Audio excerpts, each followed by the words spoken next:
बहिणी असतील तर 36,000 रुपये जाणार।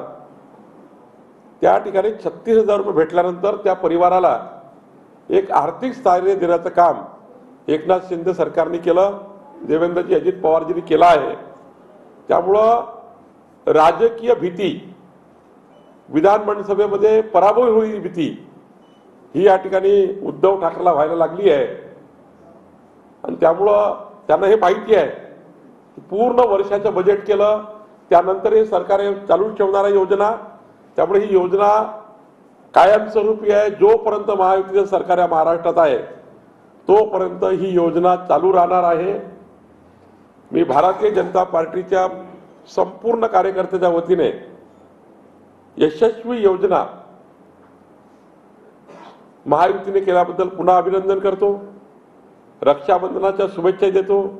रक्षाबंधनाला महिला मोर्चाने जो कार्यक्रम आयोजित केला, 25 लाख महिला देवेंद्रजींना राखी पाठवणार, या योजनेचे अभिनंदन करतो। दुसरं, राज्यातल्या 42 लाख शेतकऱ्यांना देवेंद्रजींनी आणि एकनाथ शिंदे सरकारने मोफत वीज देण्याचा निर्णय घेतला। 42 लाख शेतकरी, ज्या शेतकऱ्याला विजेचं बिल भरावं लागत होतं ते शेतकरी आता या निर्णयाने खूप समाधानी झाले आहे।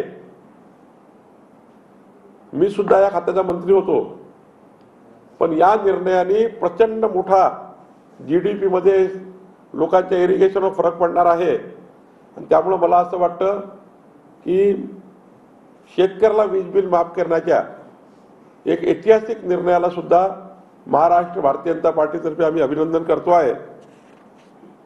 पुढच्या काळामध्ये